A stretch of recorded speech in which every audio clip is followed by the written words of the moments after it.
Sí, estamos de vuelta. Ah, muy bien. Sí, estamos de vuelta. Así por de supuesto. sorpresa. Ah, claro que sí. Tenemos que estar aquí. Esto es televisión en vivo y en directo. Usted no nos cree. Hoy se me cayó lo dije. No nos cree que estamos en vivo. Mire, lo digo la hora. Son exactamente las 9:21. Estamos conectados a través de todas las redes sociales. Estamos por Facebook. Estamos también en las plataformas de internet, ¿cierto? ¿Sí? Página web. www.canal30multicom.cl. También nos puede encontrar ahí en vivo. Así que comuníquese de la forma que usted quiera y por supuesto comente, ¿no? Porque para nosotros es bonito poder también leerlos y de esa manera también conocer su opinión frente a los diferentes temas que nosotros estamos conversando. Tenemos el WhatsApp también, más 569-4490-0852. Bien, Carla. Así que bueno, ahí son los medios para que usted se pueda comunicar y también nos pueda ver, por supuesto. Claro. Vamos a pasar ahora a un momento de conversación, algo que se nos quedó en el tintero la semana pasada. Ya, ¿no? Pues. Vamos a hablar con un académico de la Universidad Mayor. Académico de la Escuela de Geología de la Universidad Mayor. Hablamos de Camilo Sánchez, lo cual vamos a dar la bienvenida. Creo que está por ahí. A ver si no... Ahí está. ¿Cómo estás, Camilo? Muy buen día. Sí. Hola, Carla. Hola, Alison. Buen día. Buen día a todos los que nos están mirando también. Sí. Bueno, Camilo, nosotros habíamos tenido este contacto hace unos días atrás, pero bueno, tuvimos algunas fallas de conexión. Así que ahora creo que andamos bien, vemos también que estás en otro lugar, porque a lo mejor, porque en la universidad de verdad es complicado, lo conversamos entre nosotros acá, que en la universidad no es muy bueno el internet, en toda la universidad, no solamente hay mucha gente conectada. Una específica. De por sí siempre hay como hay algo que pasa, pero de todas maneras ya podemos... Sí, no, pero ahora recibe el apoyo del equipo, está todo bien. Buenísimo. Tengo ahí la confianza del técnico, como se dice. Eso, perfecto. Camilo, bueno, conversamos, ¿cierto?, de todo lo que pasó en nuestra región del Maule, lo que pasó también, bueno, región de Bernardo O'Higgins y también Ñuble y Biobío, que son las más afectadas frente a este proceso que tuvimos con temas de isoterma, con temas también de, bueno, consecuencia de lo mismo, el tema de los ríos que se desbordaron, casas que vi totalmente anegadas, ¿cierto? Personas fallecidas, bueno, fue de verdad bastante lamentable todo lo que vivimos en dos partes de bueno, época de invierno, que fue en junio y en agosto. En consecuencia de esto, ¿cuál crees tú que son finalmente los fundamentos más o menos climatológicos que hubieron para que pasara todo esto? O sea, ¿qué pasó? ¿Por qué vivimos esto? Algo que no se había vivido durante tantos años, que a lo mejor en algún momento se vivió, pero que no es habitual y que pasó dos veces en el mismo año, en la misma época. Entonces, de alguna manera, queremos saber qué está pasando con nuestro planeta, finalmente. Sí, mira, es un tema bien diverso en cuanto a las causas y a los distintos fenómenos que están involucrados en lo que estamos viendo ahora en pantalla, que son las consecuencias más palpables para la comunidad. Y tiene que y se relaciona con distintos sistemas a nivel planetario, particularmente porque estos fenómenos de lluvias tan intensas en un periodo corto de tiempo, las y los expertos lo han catalogado como un río atmosférico, que es un fenómeno atmosférico que se produce por el ingreso de una gran masa de aire con alto vapor de agua que viene desde el océano, se mete al continente y es como una franja.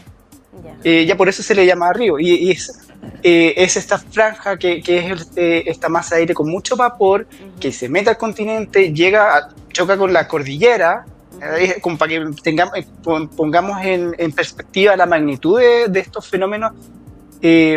Y eso, ¿qué es lo que gatilla a la larga? Que empiece a llover mucho en un periodo corto de tiempo. Y son fenómenos que el último pasó el que vimos hace unas semanas y el anterior había sido en junio y lo han catalogado como a la misma razón. Sí. Entonces, esto no es algo que no haya pasado. Hay diversos registros históricos que hay una cierta recursividad. Ahora bien, lo que estamos viendo en cuanto a la repetición, a la mayor frecuencia y a la mayor intensidad, incluso se ha correlacionado con los fenómenos del cambio climático. Entonces, es algo a lo que vamos a tener que estar trabajando mucho más como sociedad para poder generar ciudades resilientes que puedan contener este tipo de fenómenos. prevenir. ¿Cuál crees tú que son sobre o la acción civil? Porque obviamente existe o se ha hablado mucho de un tema más gubernamental, de políticas públicas que avancen un poco con la integración de reciclaje, en fin, todo lo que viene de alguna manera o que se viene hablando por el cambio climático, que son acciones que nosotros podemos ir realizando que van en favor de nuestro planeta y que de alguna manera vayan retrocediendo esto del cambio climático, cosa que subimos hace poco, que ya no se puede retroceder, que ya en realidad estamos insertos en esto, que tenemos más que nada adaptarnos a lo que se nos viene de alguna manera. Pero ¿cuáles son las acciones civiles que podemos hacer?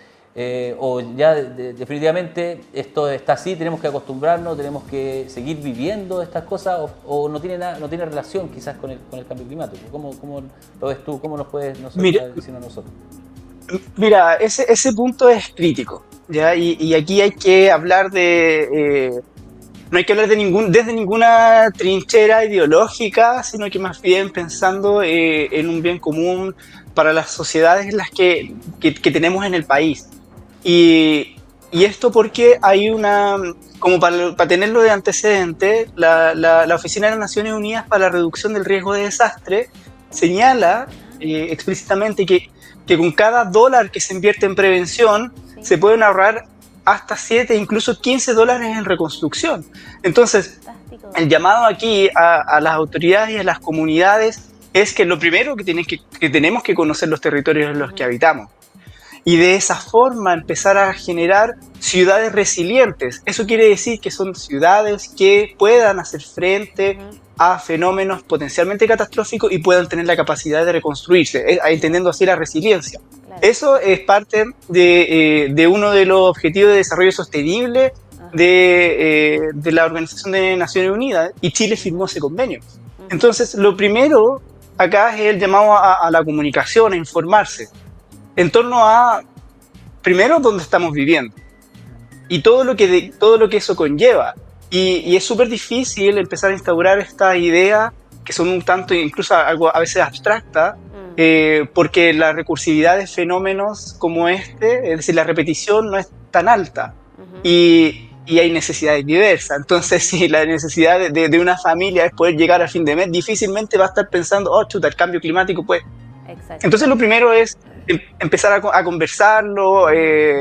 Podemos conversar todas las semanas, chiquillos, de esto, de distintos temas, porque además, particularmente en el Maule Sur, hay un montón de acciones que van en esta línea, van en la línea de poder generar nuevos modelos de desarrollo, poder generar nuevos arraigos territoriales que le permitan a las personas que están en comunidades bien particulares no migrar, quedarse en ese territorio y trabajarlo de una forma mucho más amigable con su entorno. Y ese nuevo modelo de gestión territorial es donde incluso la geología se está metiendo. Y ahí hay un programa, solamente para ponerlo aquí en la tribuna, hay un programa que se llama Geoparque Pillanmapu, que se extiende por todo el Maule, por toda la precordillera, y lo que está haciendo el equipo de Pillanmapu es ir a hablar de geología con las comunidades y decirle, en simples palabras, como, oye, aquí tenemos algo único, que con un atractivo gigante, aquí está la información geológica que te puede servir. ¿Ya? Y lo puedes usar como si eres un operador turístico, lo puedes usar si haces artesanía, como todas estas informaciones empiezan a conjugarse para que sean de utilidad a una comunidad. Eso yo creo que es lo primero. Pero en este caso la carrera de geología es llamativa para las personas que están buscando una carrera, o sigue siendo quizás de las carreras poco transitada, y de alguna forma, como estamos viendo en la ebullición climática, es una gran necesidad que existan más profesionales en esta área? Oye, ese es un tema bien sensible porque no tengo la estadística aquí, pero siempre fue vista hasta hace unos años como una carrera que las personas que la estudiaban se iban a una actividad minera y se perdían en el desierto, técnicamente. Pero resulta que la geología es mucho más que eso, ¿ya? La geología es el estudio de la Tierra en sí, ¿ya? Si nos vamos a una definición estricta. Sin embargo, tiene subdisciplinas que que son extremadamente diversas. Y en lo particular, voy a hablar a título personal, yo me desempeño en un área que se llama geología ambiental, en donde vemos desde contaminación hasta actividades actividades inclusivas en colegios que reciben niños que están en el espectro autista. Mira.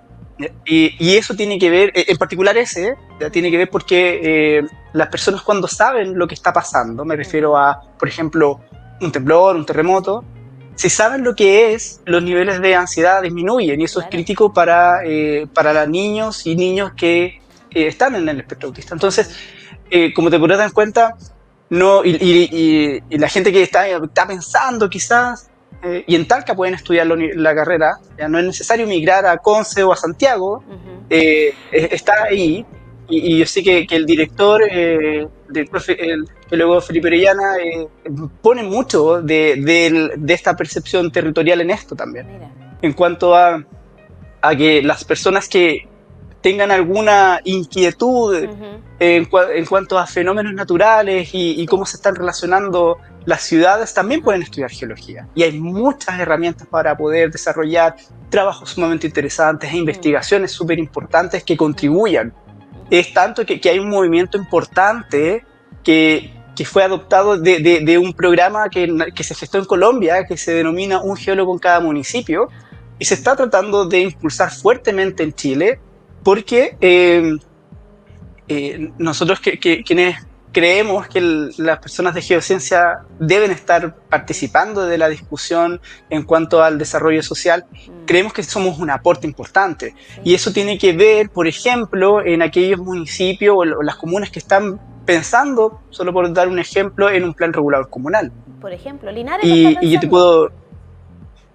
yo te puedo asegurar que si nos sentamos, todas, a mirar un plan de desarrollo comunal, a ver cómo va a crecer la ciudad, las personas que se dedican a la geociencia te van a decir, ¿sabes qué? Quizás cerca del lecho del Achibueno no es una buena idea, porque hay fenómenos de crecidas importantes, o quizás no cerca de volcanes importantes, como el complejo volcánico Laguna del Maule, que es uno de los más monitoreados, o del Quizap, un poco más al norte de la región, o si nos vamos al borde costero, porque ya sabemos lo que pasó, ya sabemos lo que pasó en Constitución, sabemos lo que pasó en Peyúgue, y no tiene que ver con ser alarmistas, sino que son fenómenos de primer orden que nos rigen en cuanto a nuestro desarrollo casi que conductual como personas que habitamos ese territorio.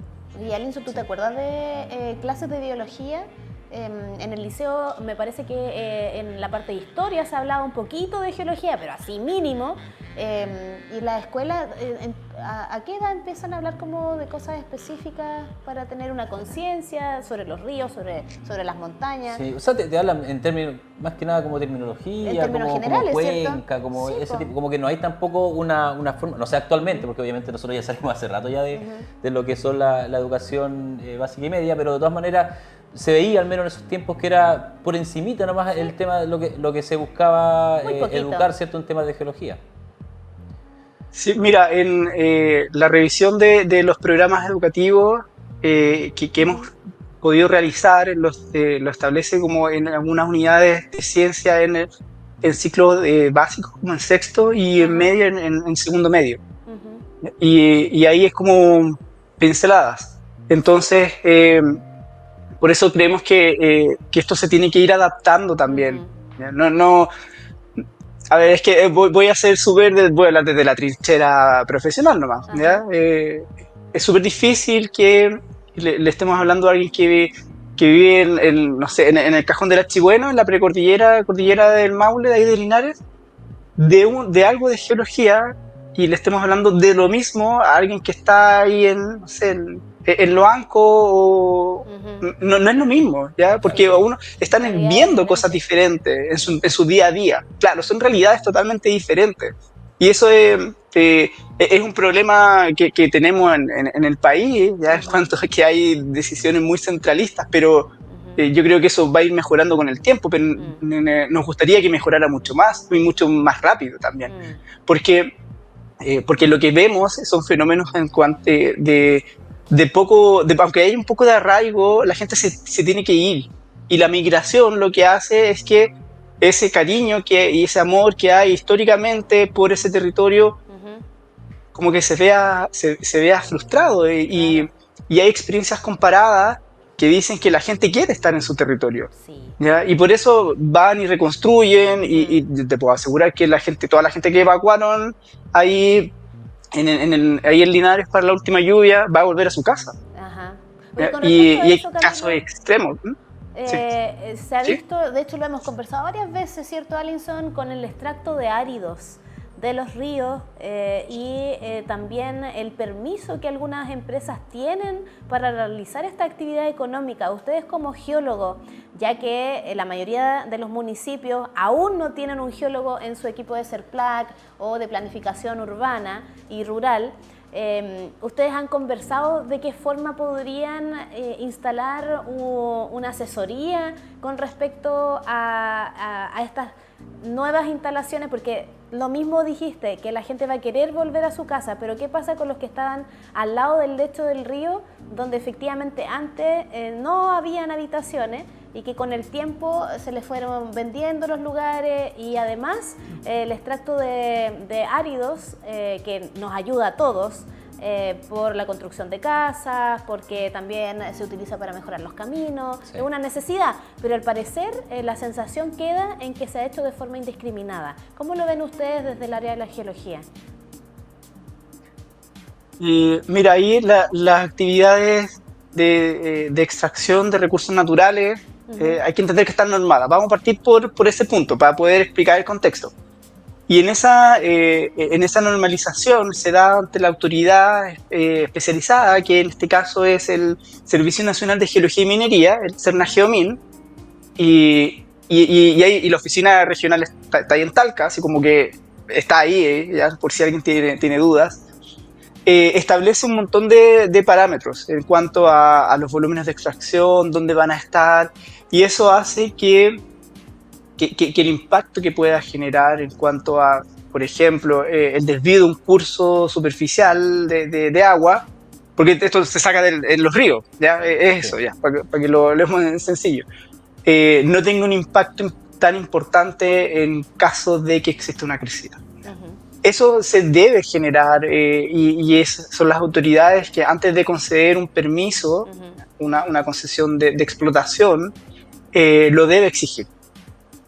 Entonces, eso yo creo que tenemos que estar como siempre, entre comillas, alerta en cuanto a que se cumplan los permisos. Ya ¿Se estamos... fiscalizará, Camilo, eso? Sí, porque debemos estar en un país que cumple las reglas. sí, Sí, hay fiscalizaciones y los programas de fiscalización como que dependen de muchos factores en cuanto a la repetición. Ahora, si alguien ve que su vecino o vecina, sea un particular, una empresa, lo que sea, está generando algo, como que le llama la atención, que está desviando un curso, que está desviando agua, por que hizo un ejemplo, canal canales. y está regando o está copiando agua, Sí. ¿ya? O está sacando árido. Hay mecanismos para poder hacer la denuncia y ahí la autoridad tiene que ir a fiscalizar, y esto se puede hacer ante CERNAGEOMIN, ante la Dirección General de Aguas. Hay un montón de formas de ponerlo en alerta. Yeah. ¿Ya? Y ahí no hay que tener como la visión punitiva, ¿ya? Así como de ir y castigar, solo que la autoridad debe ir y ver que todo lo que se está haciendo esté bien. Claro. ¿Ya? Y si no está en regla, van a ir y van a decir, oye, no lo hagas más, ¿ya? O si no, ahí vienen multas, ahí viene un montón de Sí, otras hasta bienes cosas. nacionales de la región se acercó en una oportunidad cuando hubo una denuncia de extracción de árido que al parecer no estaba regularizado, pero quedó en vista de que en los ríos, que claramente estamos hablando de la situación catastrófica, que no sé si el dato ya está claro, pero se ha dicho que económicamente es 2 veces el terremoto del 2010 a nivel económico para el país. Entonces, en este aspecto, si ya se sabe que hay instituciones que deben fiscalizar y regular este procedimiento, ¿la ciudadanía tiene que acercarse físicamente a las instituciones? Claro, lo que Lo que pasa es que en general ya los organismos fiscalizadores actúan como por oficio, como que ellos empiezan a hacer los recorridos y fiscalizar o ante una denuncia. ¿Ya? Pero la velocidad o la frecuencia de una o de otra varían. Aquí el llamado es que la gente, si ve que algo le llama la atención, que oye, esto parece que no es tan normal, vaya y haga la denuncia, ¿ya? Porque puede ser que esté todo en regla, pero resulta que hay problemas de comunicación. O sea, no es posible que yo quiero hacer una extracción de algún recurso, no le avisa a los vecinos. Y lamentablemente eso no pasa. O sea, si en mi casa llegan y al lado construyen un edificio de 20 pisos, no están obligados a informarme, ¿ya? O a decirme como, oye, te vamos a tapar el sol, ¿no?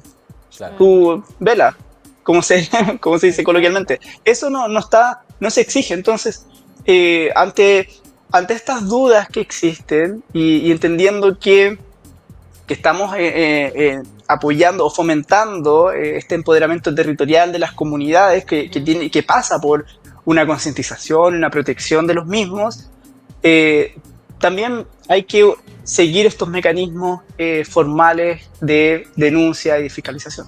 Mira. Sí. Volviendo a más que nada a una parte más teórica de la geología, una pregunta que te he hecho, de hecho, la vez pasada, que quedó ahí, que no se entendió muy bien y que me gustaría más que nada clarificar, porque fíjate que en unos días más también vamos a tener un contacto, o parece que viene para acá, una geógrafa, la cual nos gustaría, y hacemos preámbulo también de esa conversación, de cuál es la diferencia entre geología y geografía, o cómo también trabajan juntos, tienen que ver cosas diferentes. ¿Cómo lo hacen, Camilo? Mira, ahí voy a describir el espectro más amplio de las geociencias, todas estas disciplinas que están estudiando alguna componente de la Tierra. Y ahí está la geología, está la geografía, está la geofísica. Y dónde se van a ir diferenciando es como cuáles son los componentes que aborda una en detalle o no. Eso no quiere decir que no nos vayamos cruzando, o sea, no trabajamos codo a codo, ¿ya? Pero la geografía particularmente va a incorporar una perspectiva también de comunidad, de las personas. Por ejemplo, cómo se distribuyen las personas en el territorio y cómo van dialogando las ciudades con su entorno. Y la geología va a estudiar como los procesos y fenómenos que ocurren en la Tierra, desde lo que pasa en la profundidad de la Tierra hasta la superficie. Y la geofísica va a estudiar de forma detallada estos procesos físicos que ocurren en la subsuperficie, como por ejemplo la generación y características de terremotos, pero también fenómenos climatológicos. Ya, es como para hacer una distinción bien macro. Ya, buenísimo. Sí, así nosotros también. Y ahora, ¿sí? Es que es súper importante eso porque es como a quién vamos a incorporar los equipos ya a nivel territorial. Y eso es crítico también porque la capacidad instalada de personas que se desempeñan en estas áreas tampoco es tan alta. La gente que se especializa en geofísica no es tan alta y muchas veces no va a dar para satisfacer la demanda que está requiriendo la gente. Y eso tiene que ver también por cómo se empiezan a poner en la palestra las temáticas de desempeño o cómo se empiezan a abrir nuevas puertas. Porque lo que hablábamos hace un rato, en cuanto a qué pasa si los municipios ahora se abren a recibir a practicantes en geociencia, no solo geógrafos, sino también geólogos. Y yo te puedo asegurar que eso abre nuevos campos laborales, pero también va empujando, va corriendo el cerco del desarrollo. Y eso es lo que tenemos que estar fomentando, ¿ya? Porque yo te puedo asegurar que cualquier persona que haya tenido una formación geocientista en cualquier área, no solamente estas tres que estamos mencionando, hubiese podido comprender toda la información que está alimentada ¿ya? Por organismos especializados, y poder decir y alertar a las autoridades, oye, y a las comunidades, oye, ¿sabes que hay que tomar acciones porque se viene un frente lluvioso importante y tenemos toda esta cantidad de personas que está habitando en una zona de inundación? Exacto. Y solamente esas señales de alerta, que no necesariamente tiene que tener la autoridad, porque no es el especialista, lo tienen que tener los equipos que están detrás. Y eso es algo que tenemos, ¿ya? Yo te puedo asegurar que hay un montón de información, o sea, sabemos hasta cuáles son las cotas de inundación en caso de tsunami, porque están las cartas de inundación por tsunami que hizo la Armada. Y yo no estoy tan seguro, fíjate, si la gente en la playa ahí de Peguines sabe Claro, sobre si esas tenemos cartas. conciencia sobre eso. Y no, Ya. los turistas, Camilo, también, cuando nosotros vamos a qué lugares a turistear, cerca del río, cerca del lago, cerca de alguna represa o cerca del mar, y resulta que a veces no está toda la información respectiva. Solo cuando ocurre la emergencia parece que estamos más atentos y después pasa el tiempo y se nos va olvidando. Así que es fantástico haber estado contigo hoy día, Camilo, para conversar sobre estos temas que no solo por la emergencia debemos seguir conversándolo, sino que es una condición necesaria de ir incluyendo en nuestro computador personal, en nuestro cerebro, de ir socializando, que este tipo de profesionales vaya siendo incluido también en las planificaciones territoriales que tiene cada comuna. Sí. Sí, mira, solo para ir tirando algunas ideas que son súper interesantes, y las personas que esto ya es un tema, porque hay una gran comunidad rural en las regiones, y los accesos a computadores, los accesos a internet ya empiezan a ponerse en tela de juicio, pero las personas que tengan acceso a internet pueden empezar a buscar, por ejemplo, qué es un geositio. Geositios son lugares que cobran relevancia geológica por distintas razones, y en la región hay varios. Ya está el complejo volcánico Laguna del Maule, está la reserva Lircay, están las piedras de la iglesia ahí en Constitución, que son objetos geológicos como que uno dice, oye, ¿qué es esto? ¿Ya? Están los acantilados de Loanco, y hay mucha gente que está tratando de empujar esto, cosa de que ese conocimiento quede para la gente que está ahí y también quede para la gente que visita esas zonas. Claro. Y por eso está el programa del Geoparque Pillamapu. Yo sé que la oficina de estudio Linares también está apoyando este proceso, y ahí la idea es que por ejemplo, si la gente que va a recorrer el Maule y se va, no sé, de Linares a Yerba Buena y pasa por donde están haciendo artesanía, ahí en Quilchama, no me acuerdo la localidad en este momento, puede decir, oye, ¿sabes qué? Esto lo hacen con una piedra volcánica, y te pasan las artesanas y Kinamavida, te pasan un objeto artesanal, el que sea, y tú puedes ver, incluso hay, que lo hemos registrado, hay fósiles, y lo primero que preguntamos es como, ¿de dónde lo sacaron? Y te empiezan a contar todo, cómo ha sido la tradición, porque esto es como viene de una tradición familiar muy arraigada, y es como, sabes que esto tiene un montón de información que quizás incluso la gente quiere tenerlo, y te puede servir a ti también. Sí. A ti, artesano, artesana. Entonces, es como cómo vamos a conjugar desde las distintas disciplinas, en este caso de la geología, cómo vamos a conjugar toda esta información para que la información quede en los territorios, quede en las personas, y pueda ser un modelo de desarrollo territorial, local en particular, en el Maule Sur. Oye, tremendo trabajo, Camilo. Tu visión y parte del equipo también de la Universidad Mayor de la carrera de Geología. Importantísimo esa incorporación de pensamiento colectivo, trabajo comunitario, y por sobre todo que quienes tienen la posibilidad de estudiar esta carrera tengan ese espíritu de compartir la información y ser un beneficio para todos, ¿cierto? Y el llamado, por supuesto, siempre a las autoridades, a toda la gente que tiene que ver con las políticas públicas, en seguir avanzando, ¿cierto? Sí. En seguir poder hacer la bajada de la información, porque a lo mejor, claro, acá existen muy buenos profesionales como Camilo, como mucha gente que obviamente se encarga y estudia la geociencia, pero de todas maneras necesitamos que eso tenga una bajada, que la gente, las comunidades tenga el conocimiento necesario frente a donde están viviendo, ¿cierto? Que no vuelva a pasar que vuelvan a hacer casas al lado del río, ¿cierto? Porque obviamente es un problema grave que se se asumió un permiso, ¿cierto? Que vino Bienes Nacionales, aceptó que se pudiera construir. Entonces, existe un largo tema que se desglosa lo mismo y que debería obviamente haber una bajada importante, una información fidedigna Así y que es. llegue precisamente a todas las comunidades que tengan algún problema, ¿cierto? O que puedan tener problemas de aquí en adelante frente a las diferentes cosas que pueden ir pasando en temas climáticos y muchas vamos cosas a tener más. que pedirle a Camilo en otra oportunidad contacto para saber más detalles y también si la universidad está haciendo actividades acá en la zona y reconociendo espacios. Sí, de Pero todas maneras. bueno, en esta oportunidad ya se Sí, nos acabó el tiempo cuando gusten. para seguir conversando, así que te agradecemos, Camilo, tu disponibilidad y también a todo el equipo de la Universidad Mayor que te permite estar el día de hoy con nosotros aquí en El Despertar. Vale, muchas gracias, Carla. Ahí cuando gusten solo me llaman y ahí vamos a estar. Ya pues, Eso, bien. Camilo Sánchez, académico entonces Muchas de la gracias. Escuela de Geología de la Universidad Mayor. Sí. Te agradecemos enormemente, chao Camilo, por este contacto. Nosotros vamos a hacer una pausa comercial. Sí, pero que así. cortísima. Vamos y volvemos.